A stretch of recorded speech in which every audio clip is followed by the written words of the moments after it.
Hey guys, Novel Bushra here, and welcome back to the channel. And today I'm with JalBagel. Say hello. Hello. Yes, it's nice to have you on, man. Yeah, thank you. I've been seeing you on Twitter. You just completed one of your challenges, isn't it? Isn't it? Can you beat Rise while playing World, right? Yeah, I was doing a Rise speedrun during the cutscenes of World since there's an hour and 3 minutes of unskippable cutscenes. Damn, an hour. I never knew it was that long. It's been a while. That's a Yeah. lot. Yeah, thankfully now for like full game speedrunning we have a mod that skips them, but the idea came from another streamer who did it with Silent Hill games, and I was like, I could probably do that with Monster Hunter. Yeah, true. Yeah, 100%. Damn. And how was that? Was that as difficult as you expected, or? Um, it was more tedious than it was difficult, but it was tedious in a good way because I had to think about where I was in Rise, because you can pause Rise, right? And so like if I was in the rewards screen or if I was back in Komura, or if I was in a hunt, I could pause. Like I would stop playing that and then switch back to World, because the entire pacing of the run is based on World. Like you can't stop in World. There's no pausing. There's no stopping. And that's the one that takes longer. So I figured, um like while I'm in downtime in world, that's when I can do rise, and then when the downtime in world stopped, I'd switch back to world. But the confusing thing was, picking up the controller for rise again and going, okay, where am I and what am I doing? So I'd like unpause and I'd be like, all right, what's happening right now? I'm in the frozen place, and I think I'm hunting great baggy, be like mid CSD on a great baggy, like trying not to lose it. So I just like unpause and start mashing again. Damn, that's some dedication. How did you like when the cutscenes finished on World? Did you switch back, or were you keep on playing till you finished the quest on No, Rise? I would switch back to world. So like if I was mid ZSD, and the cutscene for world was ending, I would pause while I was still ZSDing and then go back and play world. Wow, Yeah. that's quite a It was a lot of challenge. fun. Yeah. Yeah, it was a lot of fun to do, and after you do a speed run so many times, like the normal Xeno percent for me is just so, I mean, it's brain dead at this point, right? Besides like doing fights like really optimally, it's pretty brain dead in that like I know where to go and like what to move and like what to gather. It's all really consistent. Yeah. And there's like little adjustment or little ad lib to it, so that introduced some fun like ad lib and just like kind of having to think differently about doing the run. If there were times where I was like, okay, want to I don't want to finish the quest yet because then I'll get the end quest timer while the cutscene is finishing in world, and then I won't be able to pause the game. So I'd actually pause before capturing a monster in Rise, and then go back and wait for the cutscene to finish in world. It was unique. It was a fun Mm. like way of thinking. Yeah, you have to really strategize when you actually do stuff. Even like you just said, pausing and collecting rewards. That's big brain. Yeah, For real, damn. Well, that's cool, man. Congrats on finishing that. And yeah, yeah. Thank you. you're very much into speedrunning, isn't it? I think I've seen on your channel you've done a lot of speedrunning for Oh Rise, yeah, World, and Iceborne. yeah. I predominantly speedrun Monster Hunter World, doing the full game, at like the full any percent speed run to like a brand new file to Xenojiva. But I've done stuff in World, Stories 1, Stories 2, and then like other games like Hat in Time, Ty the Tasmanian Tiger, Slime Rancher. Like I do a lot of speed running. That's awesome. When did you get into speedrunning? Uh, January 2019 was when I first started like streaming, and that's when I first started speedrunning Monster Hunter World, and I started speedrunning with World. So my take on speedrunning and my perspective on what I think is a fun speedrun is really skewed by that.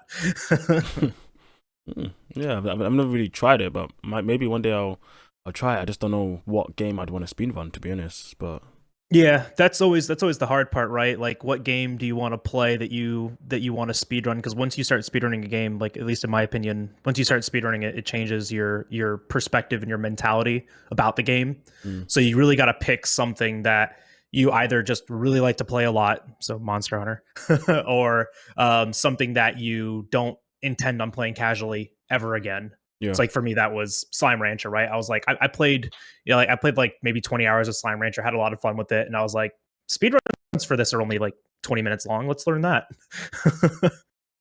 Yeah, for sure. One thing I just realized I was on Discord. I was using my wrong mic, so I just switched to my better mic. So my voice quality should be better now for you, just in case. Yeah, If you notice a difference. like suddenly high definition audio.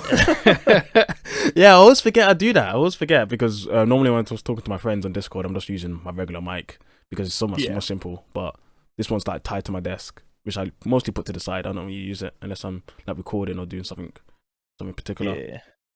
But yeah, that's really cool, man. Yeah, that's really cool to hear about that speedrun and stuff. But when it comes to Monster Hunter, when did you first get into the series? I started with 3U on the 3DS. A friend of mine, like, pulled me over one day. He's like, "Man, like, you should try this game. Like, it's called Monster Hunter, and like, it's a lot of fun. And, like, we can play together." And I'm like, "Wow, this like actually looks really cool. Let me try it." So I actually started playing 3U, and I hated it. Didn't like it at all. And it was mostly because all my friends that I was playing with were already finished with the game. Like, they were already G rank. They already had all the greatest stuff. All fought Dire Morales, and I was like, well, I want to farm Giganox so I can make the Giganox hunting horn because it's a big coffin and that's cool. True. and so they would like jump in the hunts and like finish them really fast, and I was like, oh, this is kind of boring. Like, if you guys are just gonna carry me through the game, so I played a lot of it like solo, and it really just didn't hook me, right? But I think it was because I started playing the game like 2 years after it came out, and so the expectation for gaming was a little bit different, right? I felt the game was like really tedious and really slow paced, and I was like having a hard time getting into it. And then 4U came out, and I was like, well, let's play another Monster Hunter game, and like this time I can start the same time that my friends start, so I don't feel like I'm getting carried, and we can all learn together. And I loved it. It was great. It was the best experience. That's awesome. That's awesome.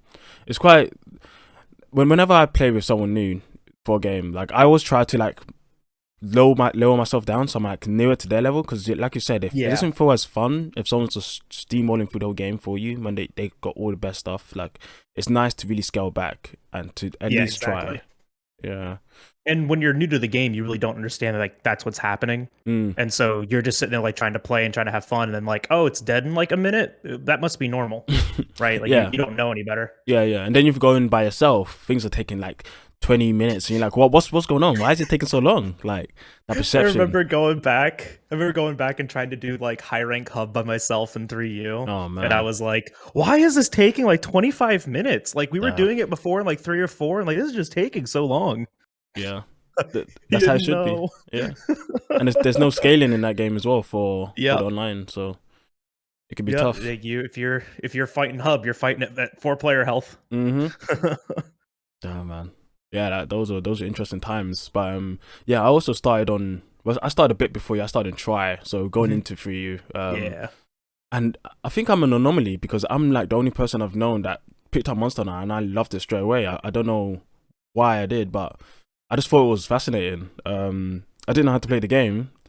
Like, one thing I was talking about is, the skill Combo Plus. It allows you to, what's it called? Back in the old games, it's like when you try to build, craft something, combine something, I think it gives you more of a chance for success.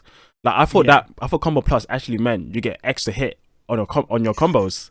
So I'd throw loads of those in and be like, yo, yeah, I'm doing really good with sword shield, I'm doing more combos, but then I'm like, wait, nothing's changing. Like, what's going on? Like, I didn't know anything.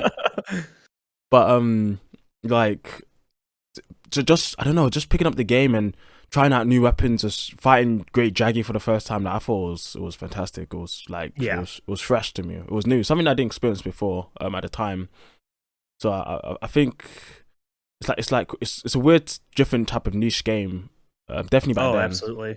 Yeah. I mean, there's nothing really else like it, right? Because about the only thing that we could compare, Monster Hunter games to for the longest time were Souls games, right? It's like, oh, pseudo open world, like go into an area, go fight a big boss, but in Monster Hunter you do it like 20 times. Yeah.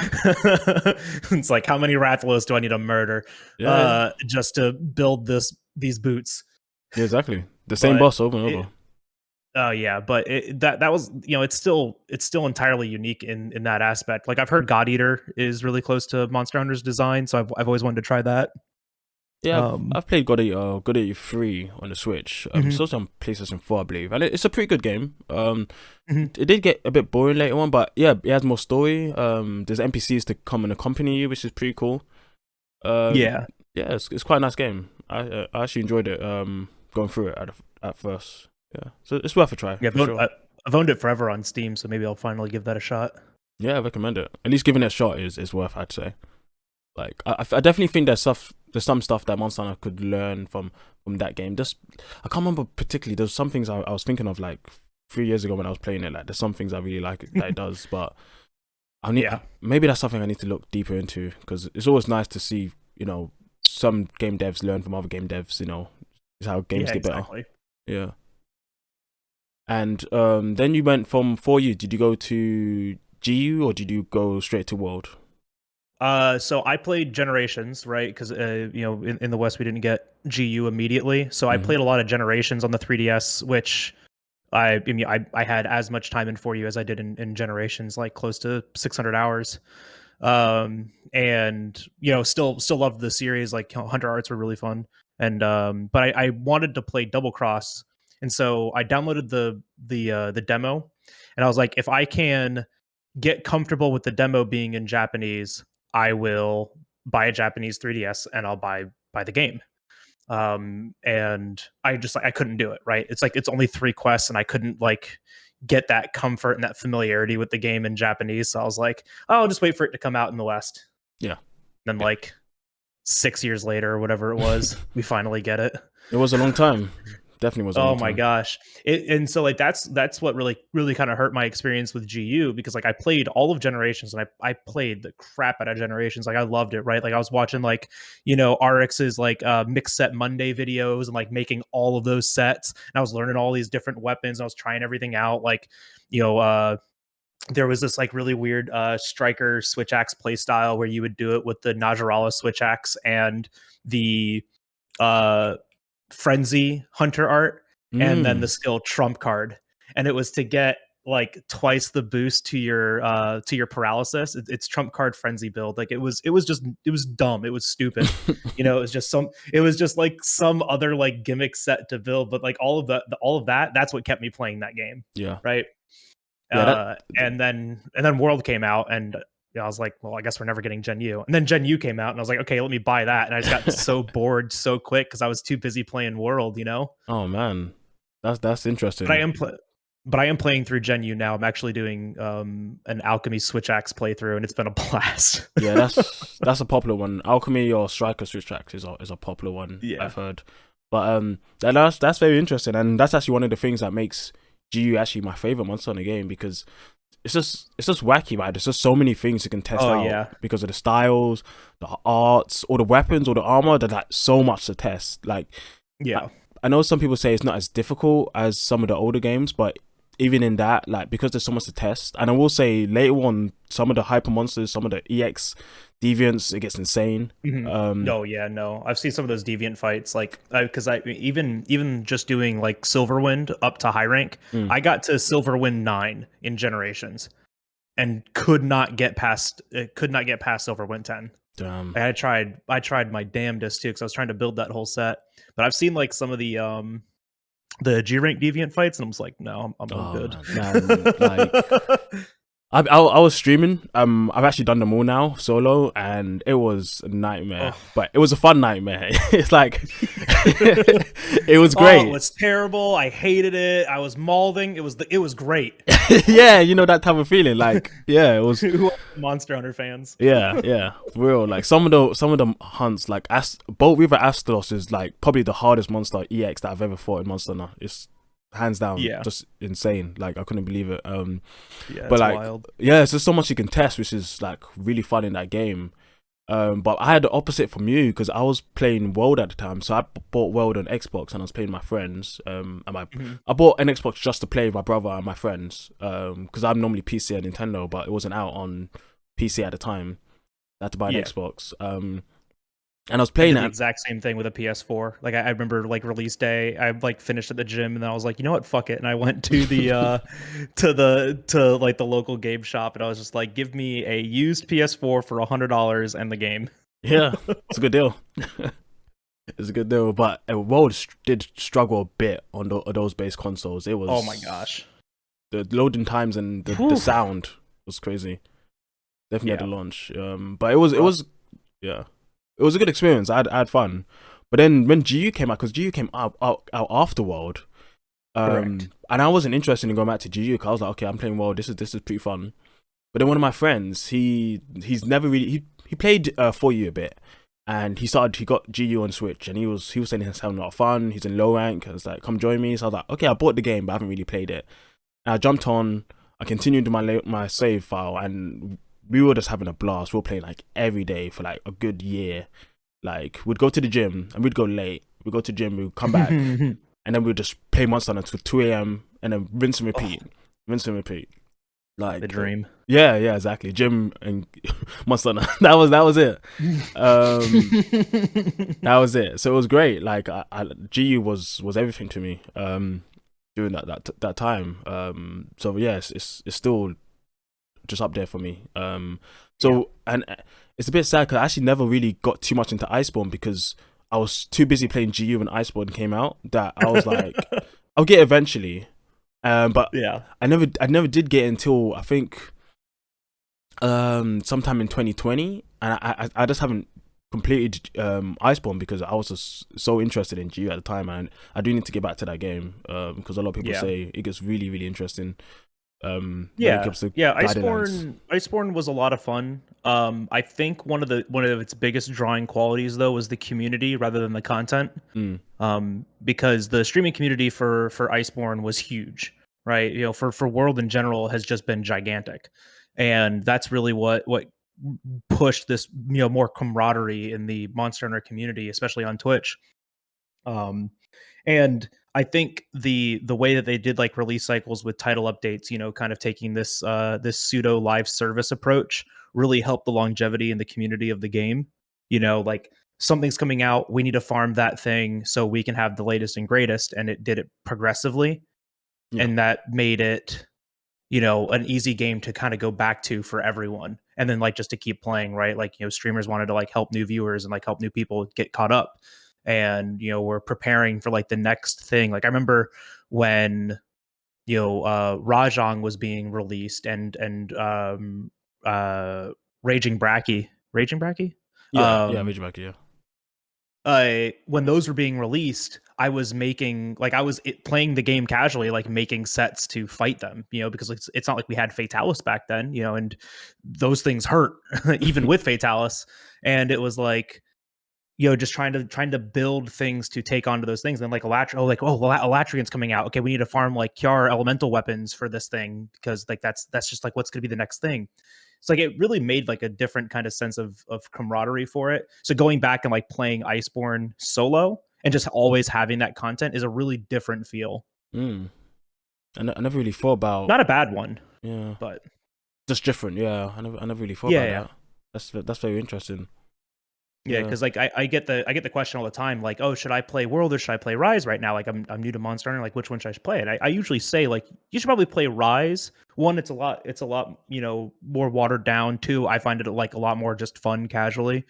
But you know, when it comes to like the challenging speedrunning aesthetic that I strive for, like that's what I like out of World. But you know, Rise is the thing that's currently active, and that's what I always try to recommend to people because that's the thing that people are still experiencing, and they get to join in that on that camaraderie.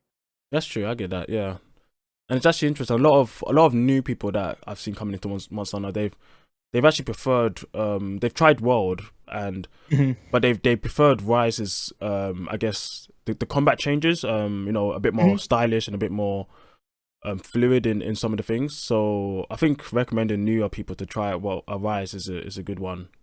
Yeah, for sure. Especially in games especially in like a series like Monster Hunter that doesn't put a lot of a lot of faith into story elements, because World tried to do that. World and Iceborne really tries to push this, you know, there's a story going on, and to progress the game you have to progress the story, but the story is like super lackluster as it is. It's as watered down as a Monster Hunter story can be, and that's fine, like whatever, because we aren't playing it for that. So I think that's where like Rise becomes more accessible for people. Yeah, but it literally is just a hunt-a-thon. Yeah, it's true. Like to me, like I prefer if devs, like if they want to push story, I prefer them actually like push story, like put a lot of effort, Yeah. or just not at all, because then it kind of just becomes like a chore, I guess, to go through like story like that. Oh, and it is, right? Because like one of the bigger aspects of Monster Hunter, and especially when World came out, was everyone like, we can play together and like let's progress together. And then you go to do your assigned missions, like your story stuff for World, which you can do multiplayer. We have to go and watch a cutscene single player first. And so like I was having people coming to me like other streamers, like, we're trying to play the game together, but like every time we post the quest, like we can't join each other. It's like, yeah, you have to go and watch a stupid cutscene first. And it's like, what? That's so stupid. Like, you know, we hate that design. It's like, yeah, we do too. Like the speedrunners, we hate it too. It's why multiplayer, you know, world runs are such a meme. Because it's practically a single player run, and then halfway through the quest, somebody else joins. Yeah. I'm not really sure what they were thinking there, because they added a lot of new accessibility ways to play with people. So I'm not really sure what was the barrier there to make that a problem. You know, I think about it all the time, and I legitimately think it just comes down to narcissism. They made this like really beautiful game with amazing graphics, right? Is the first of its kind. So they made all the cutscenes unskippable, and they made you watch them and forced you into positions where you had to, you know, appreciate them. And I think that's really just like where the development of World really falls. But once you get past all that stuff, game's great. Yeah, the game is definitely good. Yeah, 100%. And that actually wants me to lead me into what's it called? The main topic of this this video, because I on Twitter I just what's it called? I just put out saying that I wanted to talk to someone who doesn't like doesn't like Rise. Cause I don't think many people hate Rise. I think some people have problems with certain things about Rise, and I think that's fair enough to have problems. And yeah, you said you were working on a video on that in the first place, so yeah, it was good to have you on to talk about some of the things you've had problems when it comes to Rise. Yeah, because like I always get that question, like, you know, like when Rise was first coming out, like first announced, people were like, "Are you gonna speedrun Rise?" I was like, "Oh yeah, I'm gonna speedrun it. Like I can't wait for it. Like I'm gonna love it." And you know, it was just like some of the initial, you know, problems that I had with the game like really pushed me away from actually, you know, grinding out the speedrun for it.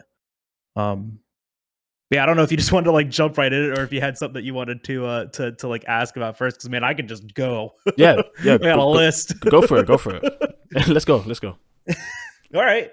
So I mean, yeah, because I want to preface this too. It doesn't mean that like, you know, I don't enjoy playing Rides. I do, but my priorities in gaming right now are mostly centered around speedrunning. So a lot of this is going to be like, oh, speedrunner doesn't like slow gameplay, or speedrunner doesn't like, you know, really what it comes down to is speedrunner doesn't like fast gameplay. Yeah, this is quite interesting, yeah, because I've never really thought of this from a speedrunner point of view. So this is going to be an interesting conversation. Yeah.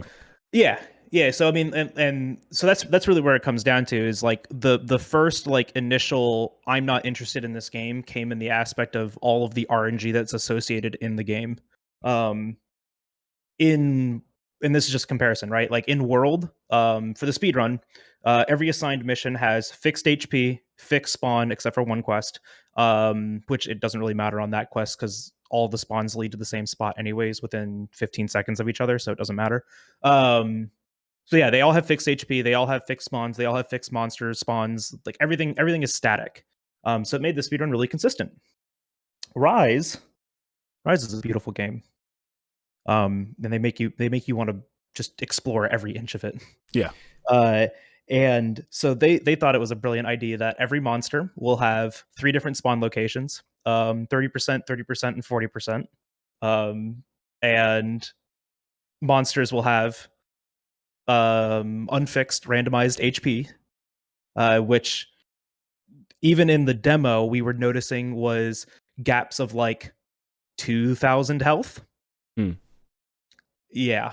And then that can also happen in the speedrun 2 past village.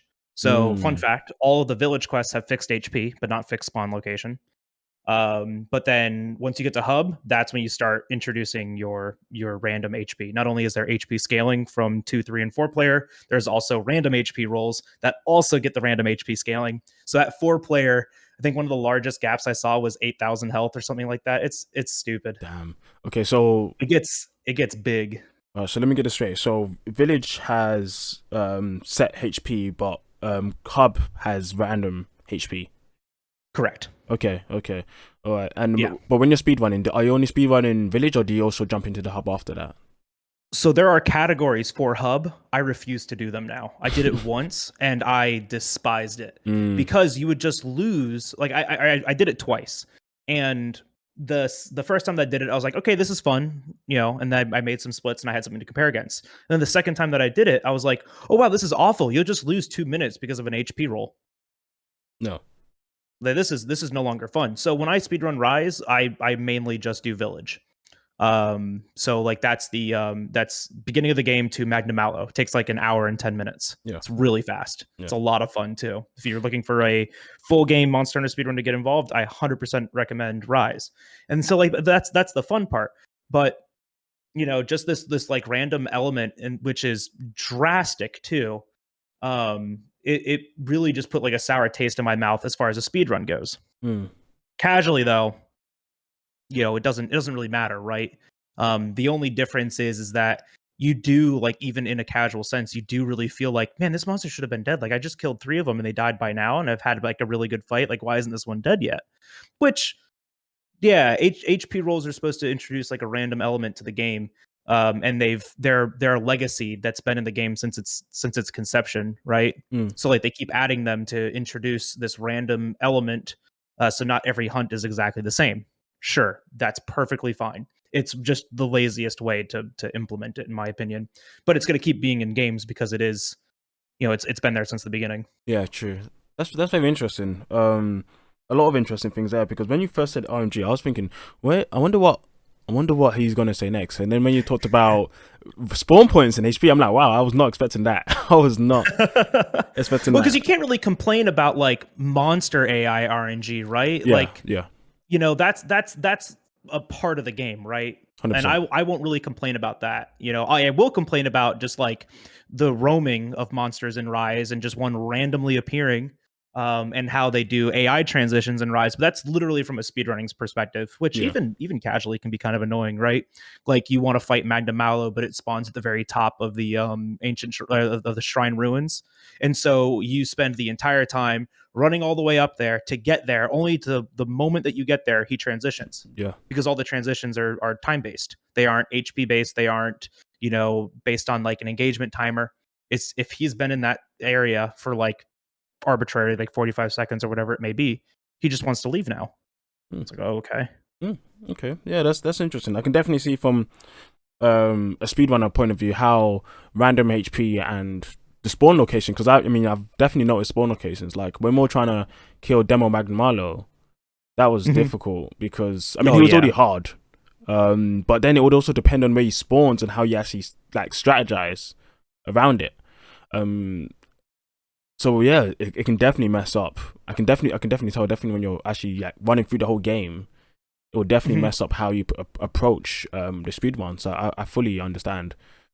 Yeah, it just makes things like really inconsistent and like really hard to just showcase and do consistent, right? Because that's what speedrunning is about. It's about consistency, and it's not like it can't be done. I never found that level of inconsistency enjoyable to pursue. But there are some runners that really enjoy it, and and they're still like grinding out Apex Arzuris % and Nora % and multiplayer speed runs, and yeah, more power to you. yeah, they're grinding out, soldiers out here. So what do you think about, because that's, I know, even though you said fair enough to them that monsters have random HP and like other normal quests, but that's an interesting like conversation there. Like, is that something that should continue, or do people feel like it's archaic? Because similar to what you're saying that it's quite a lazy way to add in random variables into a fight. Which I can definitely agree with. I do think it does add a bit of not every monster's like, not every monster you fight, not every Magnum is the same Magnum, not every Arzor is the same Arzor. It's a different monster. But is that engaging in a quest? I'm not too sure actually. Yeah, it's the I call it the Souls effect. It's artificial difficulty, in the sense that now you're gonna get a string of comments. You're welcome. But it's artificial difficulty in the sense that giving something more HP or making something hit harder is inherently hard, but it doesn't make it inherently engaging. It doesn't teach you to do anything better. Especially in a game that has so many random variables like Monster Hunter, where just the monster rubbing up against, a rock in the area can change where the hitbox of the attack lands. But you may have reacted appropriately, but because of this random element of it just encountering, a wall, changed that variable in an unexpected way. Those kinds of things right there are good, just in the sense that, like, yeah, it does make every fight like different, and how you react really does change. But that inconsistency can be, aggravating, which is how we get rage gamers with Souls games, right? I don't know how much of Elden Ring that you've played, but I've seen some people fight the Dung Eater fight, and like the room is like a closet that you fight him in, and he moves around so much, and like half the time he's just pushing against a wall or making a hitbox against a wall, and you're just like, you have to figure out how to react to that. I'm like, wow, that's aggravating. Yeah, I haven't actually played any Elden Ring. I'm gonna be buying a new PC, and I will play it on that. So that's gonna be nice. Yeah. That's gonna be cool. But no, I can definitely imagine. Like, definitely fights where a game like Elden Ring, where you can literally die in like 2 hits. Like, if you get done dirt by RNG, it does not feel good. Like, you don't want to play basically after that, because like, how do you play? You can't really play around RNG. It's RNG. Like, yeah, exactly. So I mean, and I will say that about, like, Elden Ring and Monster Hunter, is that there's enough consistency that, like, it keeps the game engaging, right? But there's just those moments of just like rampant inconsistency that you didn't know how to prepare for that, And so, like, after hundreds of hours, you start to see the trends, like, oh, he's gonna run, like, in speedruns, one of the things that I'm absolutely terrified of in World is when a monster runs at a wall. It is the most dangerous creature in the entire world, because it's going in a straight line against a slanted wall. So now it's moving along that wall. So instead of a straight hitbox, you have a diagonal hitbox. So it's really funny, because it makes instances of completely unavoidable attacks, because it, like, the safe spot that you dodge to is the way that it's getting pushed. Like, it's bad. Yeah. Yeah. And like, that's something that I've always had a gripe about, like, with World. It's like, dude, if a monster hits a wall, it would stop. Why is it just drifting? Yeah.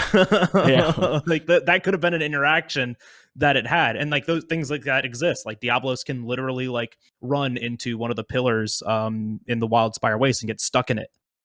Okay, why couldn't we have done something like that for, like, I don't know, every wall in the game, so we didn't just have this completely rogue hitbox? Yeah, that's a good question. But it's stuff like that adds variability to the game, that on a casual level is kind of required. So you don't get just an entire community of speedrunners, right? But I always say this because, like, there is a case to be made that the game inherently pushes you towards speedrunning. You're constantly, antagonized by the game to have better armor, have better equipment, learn the game better, be stronger. It's constantly pushing you in this direction to do hunts faster. It even has a timer at the end of the quest. So it's already inherently telling you, hey, here's how fast you did it, but can you do it faster again the next time? Like that. If they didn't want people to speedrun the game, that is something that wouldn't be included, right? That's true. But legitimately, you're putting that idea into someone's head. Well, I can do this faster. I can clear this hunt faster just by putting a timer at the end of it. You saying all that makes me think, if Capcom geared the game, all Monster Hunter games, the future ones, based them as playable as possible, as most enjoyable for speedrunners, and since the games really push people to being speedrunners, I wonder if that would make the games more enjoyable overall, like every facet of the game as you go across. Oh, you don't think so? Speedrunners hate mechanics, right? Ah, Like if you ever watch like a single like speed run, our entire intent is to reduce the amount of RNG present in the fight. So like every speed run that you watch, it's like clagger locking, the monster, or just tripping it over and over again. Like Kushala speed runs are literally just chaining headlocks together, and it's because we want to remove all of the RNG of that Kushala fight. So if they built it with that kind of intent in mind, the game would just be brain dead. I think you get better speedrunning environments when the game is inherently tuned against speedrunners, because we're gonna find a way to exploit it anyways, right? We're gonna play your game. We're gonna figure out what makes it tick. We're gonna find ways to do it fast, no matter what. yeah. So the idea is to make it harder for you guys to find those ways to exploit the weaknesses in the monsters and all these different mechanics around it. Force you guys to have to look out for them. Exactly. And like all these like random elements of RNG are legitimately designed to do that, right? So like here I am saying like I don't like the game for these reasons because I'm a speedrunner, and then I'm also saying but don't get rid of it because then speedrunning will be too easy. Wow, what a conundrum. That's difficult. That is. Yeah. But like even like those aspects, they still make Rise like playable and enjoyable. Because like one of my bigger gripes, because I think we've hammered on that, and I don't want to get too hung up on that because that's like a me personal thing. But I think like one of the bigger things that people do not like about Rise is the lack of a grind. Right? There's like nothing to like further strive for, to further attain, in the game right now, right? And it's scary as far as like a end game is concerned. But I think the problem is that a lot of people are comparing it to World. Like a lot of people come off of World and they go, wow, like World and Iceborne were like huge. Like, why don't we have that in Rise? But I mean, I'm just gonna say it. Charm farming. That's their definition of an end game. Like that's terrifying. I mean, it's similar to a lot of the older games. Talisman farming or charm farming was the end game for a lot of the games. 3U, for example, doesn't have an end game. It's all just talismans and really hard monsters. I guess they added end games. From what I know, they added it into 4U. We had that the guild quest system with the random weapons and all that stuff, and leveling up the guild quests. And then in GU we had deviants. With hyper monsters, and GU just had. Well, GU end game is pretty much they have so many damn monsters that it doesn't matter. Like you have so much to do. By the time you get through it, you get tired of it. So that's one of the biggest arguments that I have, right? Is because like people will say Rise is bad because it only has this many monsters in it. And GU has this many monsters in it, right? GU has like 100 and some odd endgame monsters, including all variants, deviants, subspecies, like everything. Yeah. Right? There are so many monsters in GU. But I will still like argue tooth and nail that World had the better endgame and Iceborne had the better endgame. Even if the roster is smaller. But it always comes down to this. It's quantity versus quality. Out of the, let's say, 120 monsters in Generations Ultimate, how many of them at the very end of the game are you actually going back and fighting again? And why are you doing it, Yeah. So for me, at least, I would say I hunted a lot of them more than I would have in World. A lot. Because when it comes to the hyper monsters, right? Hyper monsters, each one has different weapons in a tree. So I would go out my way to hunt these monsters to get the different weapons. While in World, the only reason you would hunt, let's say, because you had tempered monsters, the only reason I'd hunt like tier 1 or tier 2 would be for certain decorations, but mostly you'd go for the Elder Dragon ones, right? Because you would get more. So yeah, exactly. I would actually hunt more different monsters in GU than I would in World when it came to endgame stuff. And that was kind of repaired, right? Because you don't have the Iceborne experience. That was kind of repaired in Iceborne, a little bit, right? Because the concept was really good as far as grinding was concerned, but the execution could get like really boring. But I will say this: Iceborne's post game was not designed for every person to experience. Yeah. It was designed for the people that were dedicated to the game to experience, and there is a difference between someone just wanting to buy a game to spend 60 hours in it and enjoy the story and then be done with it. And there is fanatics like us that play hundreds and hundreds of hours. Not everyone's going to have 600 hours in Monster Hunter, y'all. But the guiding lands in Iceborne kind of helped that, right? Because you go through, you beat the entire game, you beat the Iceborne story, and then you unlock this new area called the Guiding Lands, which is like a little mishmash of like all the different regions in Monster Hunter World. And each of those regions can be leveled up independently of each other by hunting monsters that appear in those locales. So within those locales, right? So like, you have like all on one map, a forest, like an ancient forest area, Coral Highlands area, a Rotten Vale area, the Hoarfrost Reach area, the Elder's Recess area, which is like Volcano. You had all of these all on one map, but hunting monsters that spawned in those regions independently would level those regions so they would spawn higher level, like higher tiered monsters and also tempered versions of those monsters. So it gave you, one, an excuse to go back and hunt other monsters, but then two, they dropped unique materials. The different tiers all dropped unique materials. So you had tier 1, tier 2, tier 3 monsters, and then also tempered versions of those monsters. Each one of those drops a different part. So every monster had at least 2 unique parts that it would drop, whether if it was normal or tempered. And you would use those for augments. It's brilliant. It's so smart. Its execution was really slow, right? Because it took forever to level up areas. You can only have 2 at max by the design of the game. Yeah. So like it really, like you had to get a group of friends and be like, hey, like I'll level Forest and Highlands. You'll level, Vale and Elder's Recess, and you can level the Hoarfrost Reach, right? You had to like kind of coordinate that. Yeah. But besides so you that, could have access to everything. Besides that, the overall idea of the grind system, the loop was really well done, is what you're trying to say. Yeah, because like let's say you want to go and like make a new weapon, you'll need augmenting materials for that, and all those materials came from the Guiding Lands. And that was like such a smart way to do that because it gave you a reason to invest in the Guiding Lands. You were rewarded every single time that you hunted a monster, either with something that you would immediately need or something that you might need in the future, right? Yeah. And you're given a unique part because you hunted a monster in that locale. That's a great endgame system. That is a well-defined endgame system. You are getting an immediate reward no matter what that is specific to that hunt. Yeah. Why, in God's good green earth, why am I hunting emergency Narwa? It's a good point. There's no, apart from difficulty, you get some extra eggs for money, but you don't really get anything. There's no real reason outside of because you want to actually need to do that.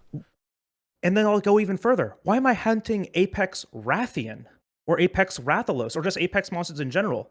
They don't have their own unique armor. They don't have their own unique weapon. They drop 1 independent material, each of them, that's used for ramp up. Sure. So it's the same kind of like pseudo system there, right? Like, oh, you have to hunt the apexes so you can, and it's specifically the ramp up or the rampage weapons that need that, right? Not even like every weapon, because all the other weapons they just need rampage tickets. Oh yeah. Like to like ramp up your Nargacuga switch axe, you just need rampage tickets. You don't even need like specifically like an Apex Rathalos, Marrow. You just need that for the rampage weapons. But then like there's only 14 rampage weapons. So realistically, we do that like maybe 20 times, get all the materials that we need, and then we're done with it. And it depends. Maybe you only play 1 weapon, so even less than that. Yeah, exactly. And then you hunt like an Apex Rathalos. You're required to hunt an Apex Rathalos twice. Yeah. So this is where my brain is. Because I know I can hunt every monster in that game. And doing it faster is like, at least with individual levels, like on a casual level or just like at an end game level, like, yeah, I can hunt monster fast. Like that's cool, whatever. What tickles my brain is doing full game speedruns, which is why, doing end game hunts quickly really just never appealed to me, right? Like someone asked me like, oh, like, do you have a sub 10 Fatalis run? I'm like, hell no. I fought Fatalis 6 times. I got all the eyes I need. I'm done. Like I'm never touching Fatalis ever again. I hate that fight. It takes me 25 minutes to do it. Yeah. But like, if there's no unique reward to doing something, I personally don't want to do it. And getting to the end game of Rise, after I've gone through and like made all of my weapons that I want to use, made all of the armor sets that I want to use with it, Like, the only monster that came out that I felt the need to hunt was Valstrax, because it had an armor set, a unique armor set. It had unique weapons, and their best matchups in some cases. So I was like, yeah, I'll make that stuff, and then I did it, and now I'm done. Yeah. No, to be honest, 100%. I understand where you're coming from for that. Definitely the Apex part. That's one of the critiques that I think no one has really tried to defend, or at least I've seen, because it never made sense to me why they brought back Deviants but called them Apexes, didn't give them their own armor, didn't give them their own weapons, tied it to Rampages only. Like, if they really wanted to do it, they could have just brought Deviants, and I think it would have been totally fine. I think no one would have complained about them reusing Deviants. They could have made it make sense. The fights they could have built Endgame around it as well, so people could have replayability.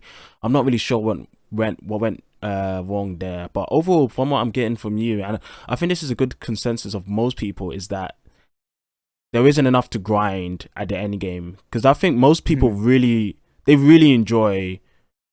It's like going to a nice restaurant, right? Like, Rise is, for a lot of people, it's like going to a nice restaurant. You get a nice steak, the steak is really nice, but then you realize it's just steak. Yes, it's just steak. I would like some potatoes. I need like a veggie. Like, can we get a salad too? Like, no, man, it's just steak. It's just too rich in that part. yeah. It's just, the combat is really good, but it's not enough. There's not enough to want to test and play with the combat. It's a very shallow game right now, and it was like really indicative of its release. Like, reminder to everybody, when this game released on Switch, which I played it on release. I bought the game. I have purchased Rise 3 times now. I like the game enough to keep playing it. Yeah. But remember, when it released on Switch, we didn't have Narwa. We didn't have the end of the game.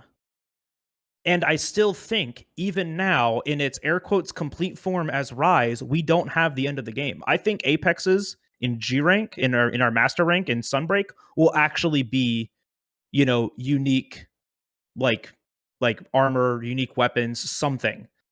Because it has to be. There's literally no reason to include Deviant Lights into a game and then not give us something unique to them. Yeah. Like, it doesn't make any sense.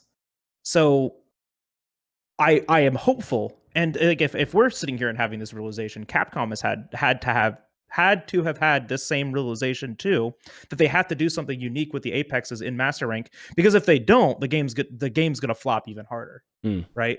And it's weird to say, because Rise does sell really well in comparison to other Capcom games, but nowhere near what World did. Yeah, I think it not selling as much as World is expected due to marketing and how much went into World, and it being more platforms. But yeah, 100%. I definitely also don't expect that they intended for it to be like that too, right? Because Rise has been out for a little over a year now, and we are already getting the expansion. World was out for 2.5 years before we got even an announcement for an expansion. So it's a different kind of, release schedule. Yeah, true. Yeah, they did say Rise. They thought Rise sold. I think it sold more than they were expecting as well. They're really happy about the sales, and it sold. It sold at least on Switch. I know it sold at least over 7 million, which is really good. Which is amazing, especially for a Capcom game. Holy. Yeah, exactly. It was really good.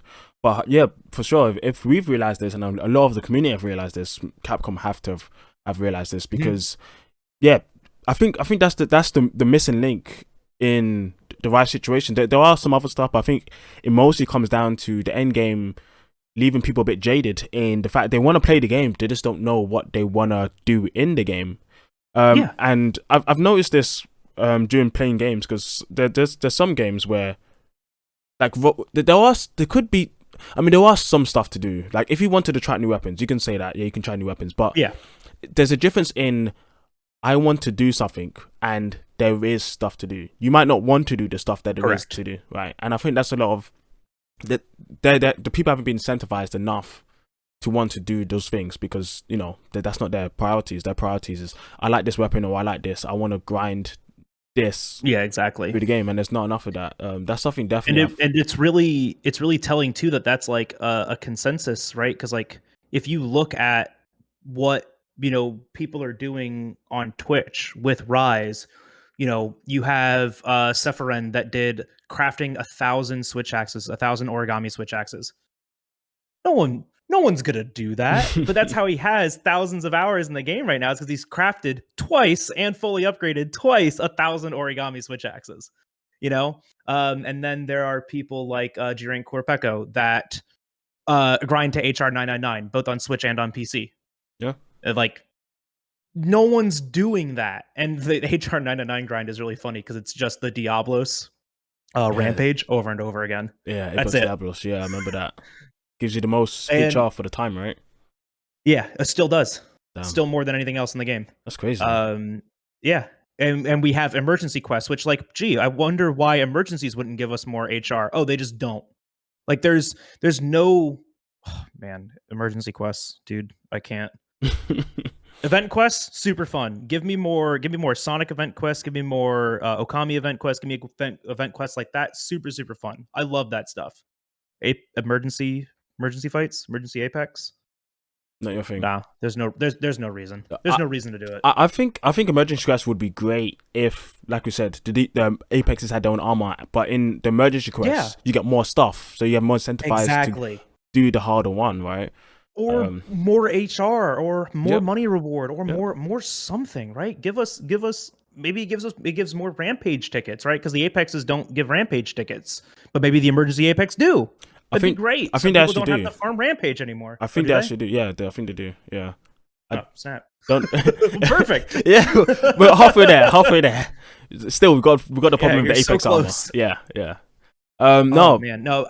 They've got to do Apex armor though. It's got to be a thing. 100%. No shot there that it isn't. Yeah.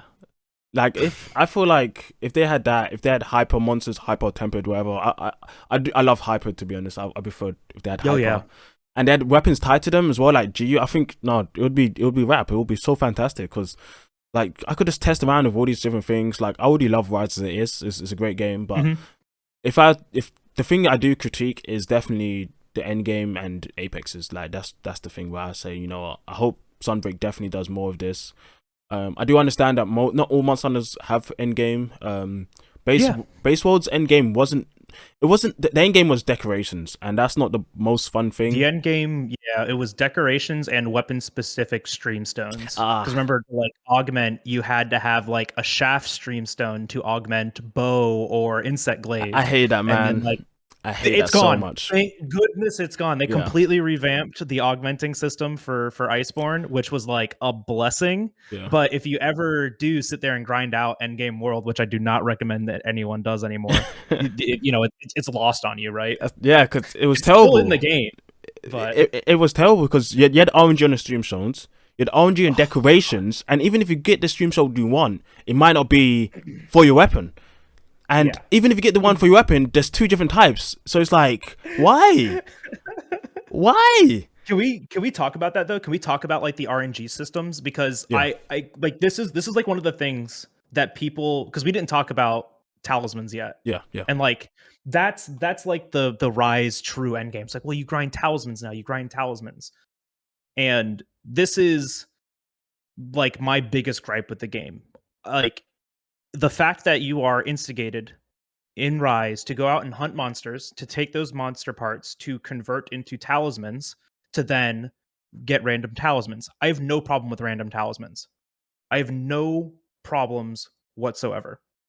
However, in World, the drop chance of an attack 1 decoration pre-Iceborne was 1 in, I think, 300. So 1 in 300 chance to get something that gave you 1 level of attack boost. Okay? Yeah. In Rise is a great game, guys. Rise is so good. I need to find this tweet again. Go for it. Man, I always have to find this tweet. But in Rise, it's 1 in 3 billion chance to get something that has Wex 2, crit boost 2, a level 3 slot, level 2 slot, which is the absolute perfect god decoration talisman. Sure, yeah, it's still 1 in 200,000 to just to get like Rapid Morph 3 with a level 2 slot on it. Yeah. What? Holy crap. And the fact that you are never guaranteed these things is even worse. Base World, you were guaranteed 4 attack 1 decos if you played from the start of the game to the end of the game. Like and it's live service style too. You would get 4 attack 1 decorations. I thought it was only 2. You get the one because you get one going through the game, then you get another one. I can't remember when. Was it for doing that Jaggeris? The Witcher quest. Yeah. It was the Witcher quest. Yeah. So those are still hard coded in the game. There were 2 others that we got from live service events too. There was one from the Appreciation Fest, and then there was one from something else. I know it was at least 3. I'm almost positive it was 4, but there were 3 that were given out in the game. And then even in Iceborne, you are given a crit eye 4, so it's 2 levels of crit eye. And then during the Appreciation Fest again, they gave out an attack boost 4, great, and a handicraft 4, which was great. Which those are like 2 levels instead of just 1. And they made the drop rates for all of these things a lot more accessible. Attack boost 4 is like I think 1 in 100 in the end game of Iceborne. It's amazing. Yeah, it's so nice. It's attainable, and you can even target the specific table that you want. So like if you do tier 1, tier 2, or tier 3 investigations, change your rates for those drops too. Oh, like I want to have the highest chance to get a attack boost 4. I'm doing tier 3 Elder Dragon investigations in Iceborne. And then they added quests after the fact too that helped with drop chances. The Cash Teostra event quest, the Cash Kushala Daora event quest. They added ways for us to obtain these things better, and easier, and honestly in more guaranteed ways too. Rise is still young. I can already hear the comments, or I can already see them in my head. But Rise isn't finished. Sunbreak will fix all of these things, and I hope it does. But the fact of the matter that I can spend, and I have 200 hours on Rise PC doing exclusively charms. I have over 400 melds, and I have 1 charm that has 4 level 2 skills on it. And it's a Rapid Morph 3 with a level 2 slot. That's it. 4 out of 400 melds. I'm done. I'm cheating. I'm editing it in. I'm over it. I am putting every charm in the game onto my file. I do not care anymore. Yeah. Because I've literally spent 200 hours doing that. That's it. That's all I was doing. Was just charms. And since there is no guaranteed reward, since it's the same chance no matter what, man, like no matter what, you're going to have the same chance whenever you do Moonglow. Yeah. And good luck, because it's 1 in 200,000 chance to get the talisman that you want, right? Or at least something remotely close to it. That's definitely a very interesting intake on this, because it seems like to me that there might be 2 different types of people as well when it comes to decoration farms, because in the world one, it might take a while to get the decorations, but once you get it, it's there forever. You have the decorations, you can apply in any armor, it's fine. But in the Rise one, like you're saying, that god tier ones you want, you can never get them. You can be going forever and ever. This RNG will never get you. You'll never get it. Yeah, you'll never get it. But I guess there's benefits of both, right? Well, the world one, it might take you a while, but once you get it, you get it forever. But in the Rise one, as you're going along, you may have something that's not, best in slot, but it might be, at least usable, basically. But I understand what you're saying, and for me, I don't think the decoration system, the talisman system's ever been great. I think it's always has been average. Like, I think there's a system out there where this can be more fair and more enjoyable for everyone. Yeah. I don't know what that is yet. I've thought about it. I just don't know the full way to get there. This is also like kind of a gripe that I have with the Generation 5 armor skill system, is that there's only positives, there are no negatives. Yeah. I actually liked the introduction in Gen 3 and prior systems where you had negative skills. Yeah, same here. I love Negative that. skills really, they really made you think about like what armor pieces you were going to use and what detrimental effects you were comfortable with taking. And it really made mix sets like beneficial at the end game. If you just want to run like a full a full like monster set, like I just want to wear Glavenus, like sure you can do that. You're gonna take whatever minus it gives you though, because it's guaranteed at that point. Right. But looking at it now, yeah, just 5-piece Fatalis for the best armor set and every DPS skill in the game. It's boring, man. Yeah. That like literally just strips out all of the fun of set building when literally every set is either 4-piece Fatalis and Velkhana head or Velkhana waist, or 4-piece Velkhana and a Fatalis part somewhere. Yeah. Right? It's either one or the other. And then there's really no in between. Yeah, and then in Rise is Valstrax, basically. Valstrax, Teostra, get those crit, get attack. I mean, like there's like some set building to Rise, but it's the same thing. Yeah. Which one of these gives me the best DPS skills, and that's all that I'm concerned about. Because like there's the Blade Master mix set that's for crit builds, which is like let's see if I can savant this out of my brain again. Like the Rathalos chest, the Anjanath waist, like for your attack boost. It used to be the Rajang legs, but now it's something else. You could do Valstrax legs because that gives crit boost, right? Like, and you're literally just trying to find the pieces that give you the most DPS, the most damage. Yeah, yeah, and like that's all it's ever been geared towards, and you can get away with that. Yeah. And like I just find that so boring. Yeah. It's always kind of existed in Monster Hunter because even in old games, people will go to attack, but like you're saying, but there's limits, and now there's no limits. Yeah, you can just go full on attack, and that's a big problem. That's what pushes this mentality that like everyone needs a god charm because that's where all the DPS skills are. Because the fact of the matter that Wex 2, Crit Boost 2, 3-2-1 exists in the game. Well, now everyone needs to have that. Yeah. Because and you said it before, and I want to reiterate it again. In World, everyone can obtain the same decorations realistically. Everyone can. Everyone can get an attack boost 4 realistically. Not everyone in Rise, under conventional intended ways, will have access to crit boost 2, weakness exploit 2, 3-2-1 talisman. Yeah.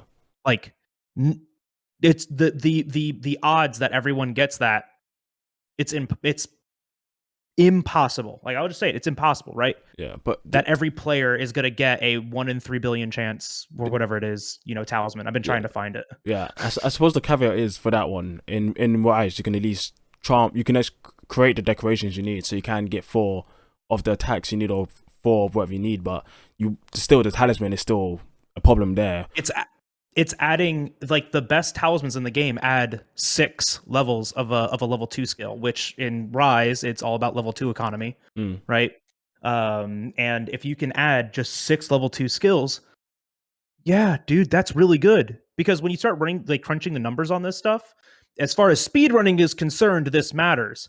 But as far as casual play is concerned, having 4 lower, effective raw, having 4 lower EFR means nothing to a casual player. Yeah. But it really does hurt like a speedrunning community when we have to sit here and go like, okay, is editing in charms legal? Like, are we allowed to use god charms? Do we need to make charmless categories? If people are going to get, called out constantly, these are edited charms. Like, what do we do about that? Like, how do we moderate this? How do we remove this stigma around that? And it's honestly, it's like Rise's talisman RNG has created one of the most toxic atmospheres for runners to viewers that I have ever seen.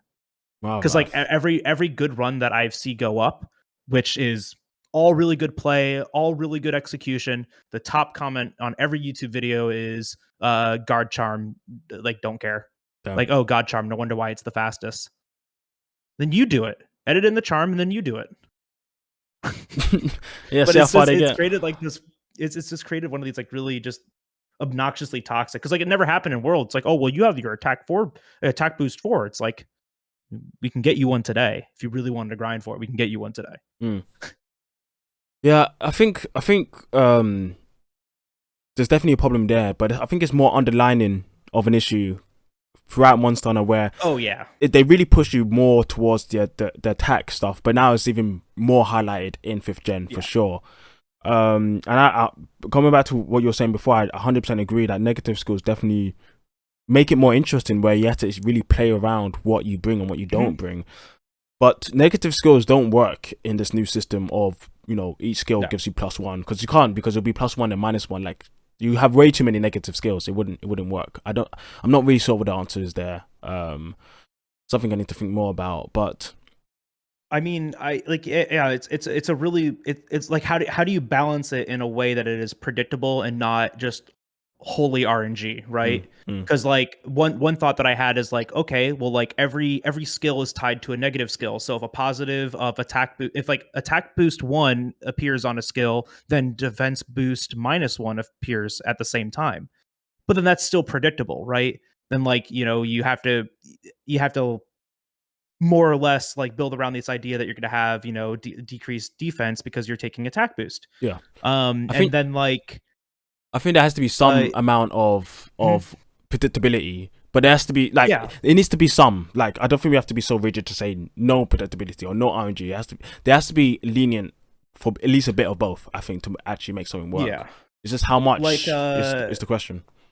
Exactly, because I was thinking like, well, like what if you know, what if decorations were then randomized always too, and like had 1 positive, 1 negative? Then that's just an absolute, you know, that's a complete mess.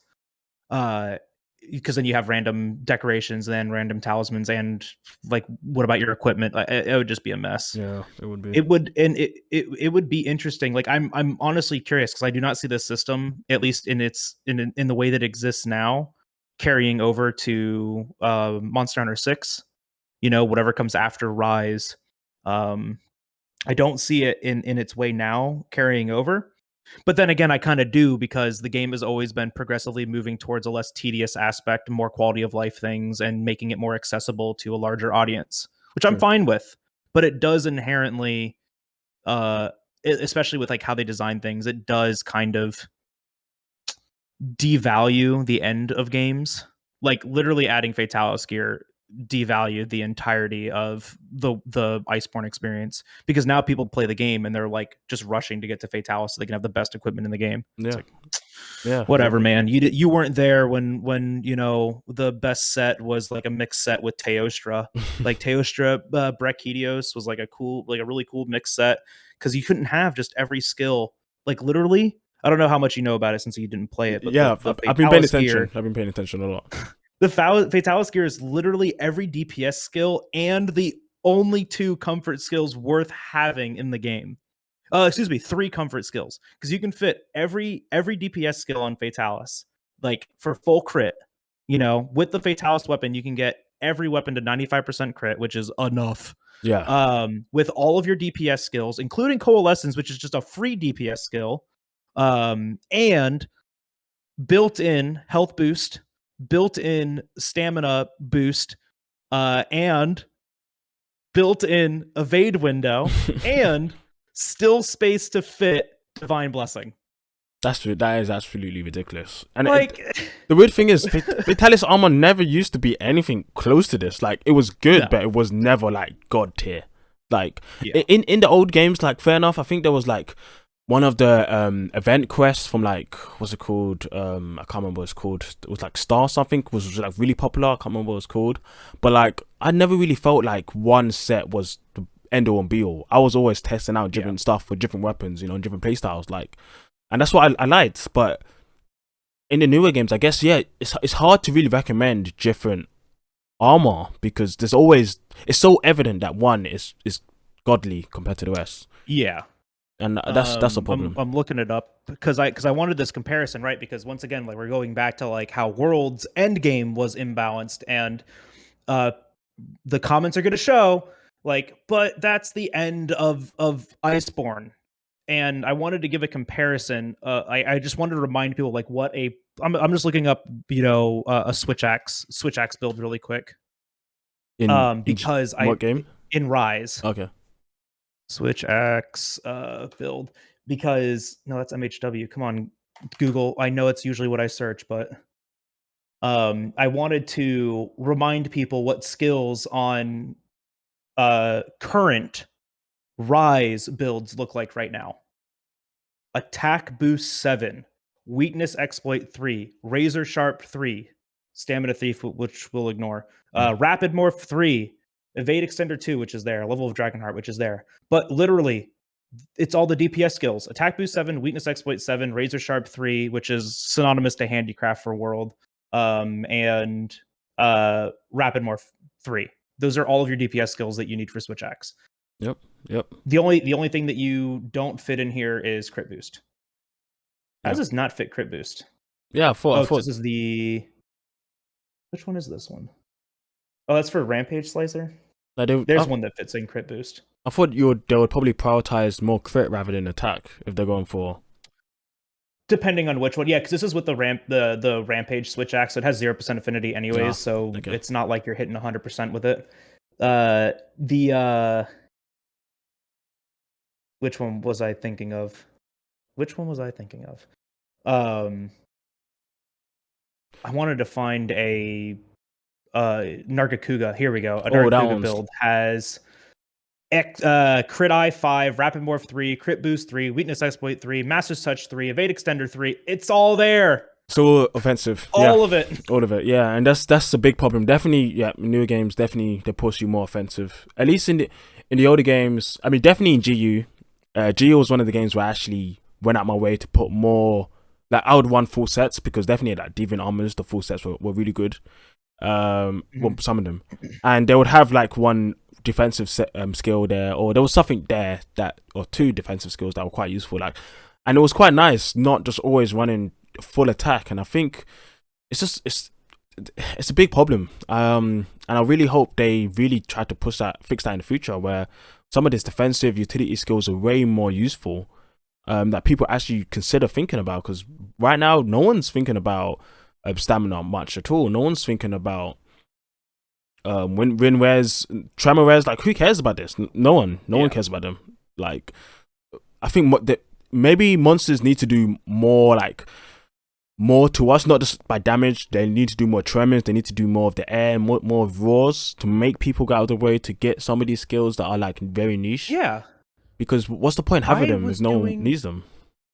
So Endgame, and this is that's actually a really good point, because I'm looking for the meta build for Base World, because it was nothing like that. It was like attack boost 7 and maximum might, and those were your DPS skills, and then everything else, like, and then you should probably be running health boost 3 because things hurt, and like maybe like a level of divine blessing or 2 if you can fit it, and like if you like it, like evade window and stuff like that. Like the builds in base game were wildly different.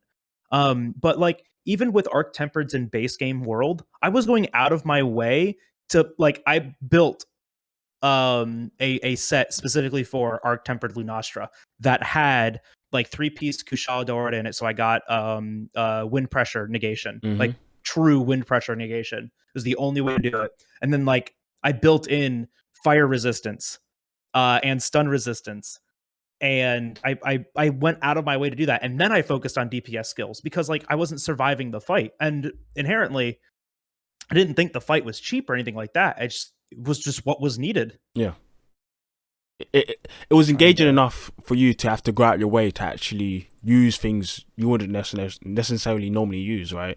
And I think that's definitely something we need more of. I really hope they do to bring that in Sunbreak. Definitely, I wish some of these monsters, if there's like Arc Hypers or Arc Tempers or whatever, they bring those, or even just normal monsters in the game. I hope they really incentivize people to really go out of their way to build some of these other weapons and armor skills and stuff like that. Yeah. But yeah, I think we talked a lot about Monster Hunter for like the past hour. Yeah, we have. Yeah, so before we end up, I want to just talk to you about MMOs. So you've been playing Final Fantasy for how long have you been playing it for? 3 years now, on and off. That's pretty good. It's a really popular game now. Got a boost up massively during COVID as well. Yeah, Yeah, there's a combination of things, right? But between the whole like Blizzard Activision lawsuit that was going on, and then a brand new expansion that was coming out, a lot of people found it really beneficial to jump ship and try out 14, which has been great. Yeah, Right, having more players has been amazing. It makes playing the game a lot easier when there's more people playing it. yeah. I can imagine. I've never played 14. I was always worried about the combat. It's quite old school, isn't it? The combat. It's not an action combat. It's more of Yeah, it's your traditional point and click MMO kind of style, but there are like a lot of floor mechanics and positional elements to the game that make it engaging, because you're pressing so many buttons and so many skills at a yeah. time. There's a lot of But yeah, skills. no, it's not a live action it's not a live action adventure game, right, where you have this like live combat system, right? The only MMO that I know that's like that is Terra, and I tried out Terra for a while, but it's a pretty shallow game Yeah. with a even shallower community. Wow. Um, but I mean, I love MMOs. I like having something to grind, and like when World was going on, like that was my kick then, because I wasn't playing Final Fantasy at all when World like initially came out, and I there was things to do in World, because like that was giving me my that was sating Your my grind grinding fix. Yeah. instinct. Yeah, you weren't Uh, scratching yourself for some grind, were you?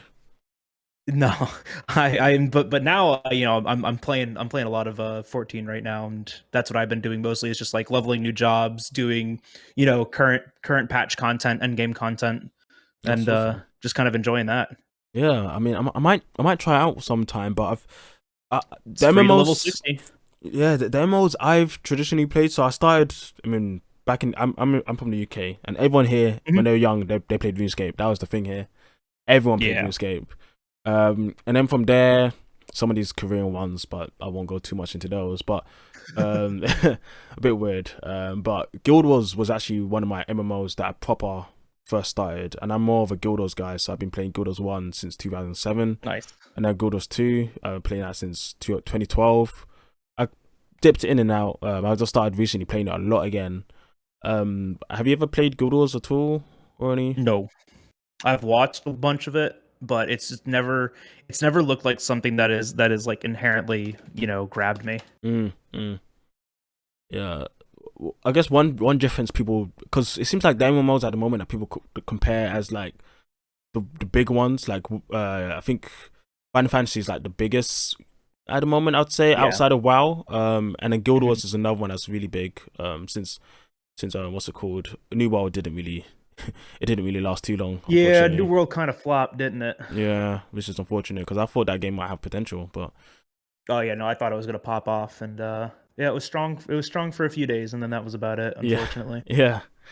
Yeah, but Guilders 2, like it's been compared a lot with Final Fantasy, and there's a lot of things Guilders Mhm. 2 could definitely learn from Final Fantasy. I heard the story and the way it presents the story is really good, and it's really like in depth with lore Oh yeah, and all well, because that. it's still a Final Fantasy game, and one of the biggest draws to any Final Fantasy game is the epic that it tells. Yeah. And what's been really cool, so the most recent patch that came out was called, or the most recent title update was Endwalker, and Endwalker is the end to the first arc of the game, which is called the Hydaelyn Saga, and that's the end of it, right? And so Endwalker pulled in a lot of older players that hadn't played the game in a while, because it was ending this really long overarching story that expanded 6 years, um, and it was finally ending that, and it really it's been a really kind of interesting transition to see like where the story is going from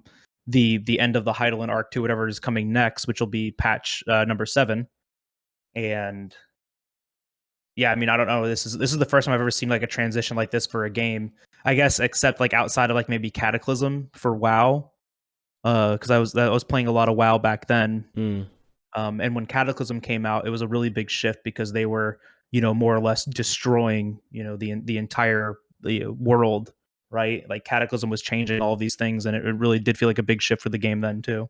Oh, I see. So now that big shift is happening right now in Final Fantasy. Yes. Yeah, Yeah. yeah. No, that shift is like occurring actively in front of our eyes. And what they do is they make these like quest bridges between title updates, between expansions. And so I'm experiencing that for the first time as it's coming out. Yeah, because I never really actively played during the quest bridges.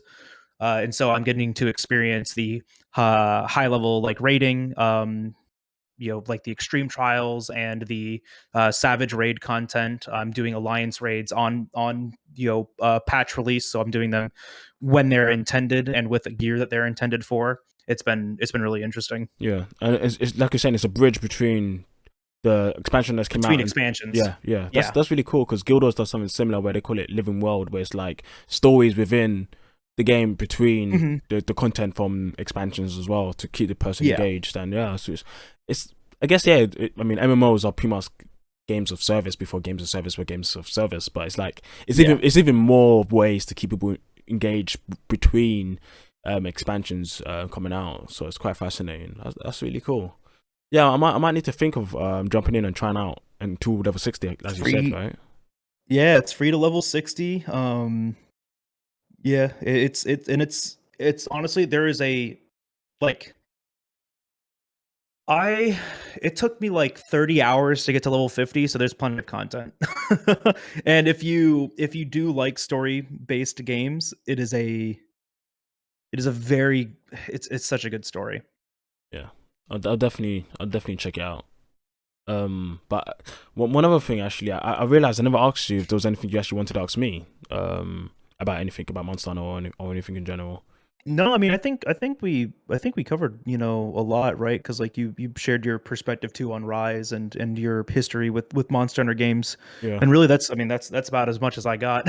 yeah. I mean, yeah, Monster Hunter to me. I mean, before we wrap up, Monster Hunter has been Rise for me has been really good. But there's definitely like I enjoy a lot about Rise. I enjoy combat. I enjoy exploring. I enjoy looking for those notes. I remember those swords that you see in the maps. The relics. Yeah, that was a lot of fun. It felt like I was playing Breath of the Wild, which is pretty cool. Yeah, fun fact, we actually route in those for the speed run, since they give so many research points, and we just use that to buy all the trap tools we need for a speed run. Oh, nice. It's actually really funny. That's pretty cool. That is nice. That is a nice strat. I like that. But yeah, there's a lot I love about the game, but there's definitely some stuff that I would like them to fix up, and things they did not as great as they could have. So we're hopefully they can do it for Sunbreak. And yeah, fingers crossed. I keep saying it. Like Rise the way it is right now feels like an unfinished game, and I feel like Sunbreak is what is finally, please for the love of God, going to finish the game, so it feels like one cohesive, entity. Yeah. I definitely feel like there was a lack of cohesive. I can't say the word now, but from cohesive. Damn it. Okay, from the middle of the game to the end, there was a bit of a lack of a bridge there, and hopefully we can get that tied in for speedrunners and for casuals as well. I think that'll be fantastic. But yeah, that's it for me. No last things that you have to say. Yeah, no, I think that covers it. Cool. Well, yeah. Thanks for joining me, Bagel. Yeah, thanks for having me. Yeah, down below. It's been a pleasure. Yeah, for sure. Down below, I'll leave your YouTube, and you have a Twitch, mostly on Twitch, isn't it? Yeah. I have a YouTube, which is usually just like uploads and highlights from Twitch. But yes, I stream weekly on Twitch. Speedrunning and challenge runs. Yeah. Mostly Monster Hunter stuff. Sweet. Yeah, I'll link that below, and I'll definitely need to check out one of your streams. That'll be fun. Yeah, man. Cool. But yes, it's been nice talking to you, and we'll catch you guys next time. See ya.